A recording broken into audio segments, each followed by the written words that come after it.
పరచడం నేర్చుకోండి, లేకపోతే దుష్టతనంతో పాటు కూర్చుంటారు.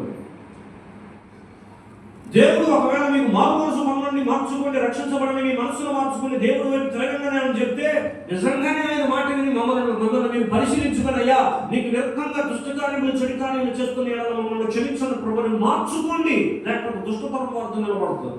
అలా నిలబడిన కాలాన ఈ పక్కనేమో శాపదేశం ప్రారంభించున్నది. ఇదిగో నా దగ్గరికి అనగా నేనే వెళ్ళాను, నేనే వెళ్ళగా ఆయన జ్ఞానం సొలొమోను జ్ఞానాన్ని చూసి ఆశ్చర్యపోయిన దానిని నేను దేవుణ్ణి కనపరచని మీరు వాక్యవంతులు ఉన్నాను. నువ్వు దేవుడే స్వయంగా నీకు ప్రకటించి జ్ఞానంతో చెప్పినా సరే దాన్ని నువ్వు వెనక నేను ఎంత భాగ్యవంతుని దేవా నీకు వందనాలని చెప్పక ఆయన విషయం అభ్యంతర పడడం మొదలు పెట్టేవారే బాబు, నువ్వు ఎంత ఘోరమైనవి, మీరు ఎంత భయంకరమైన తప్పు చేసిన వాళ్ళు, ఎంత భయంకరంగా దుష్టులాగా దుష్టపరంగా దేవుడు ఇచ్చిన చెప్పేదానికి అభ్యంతరపడే విధంగా ఉండబాడు.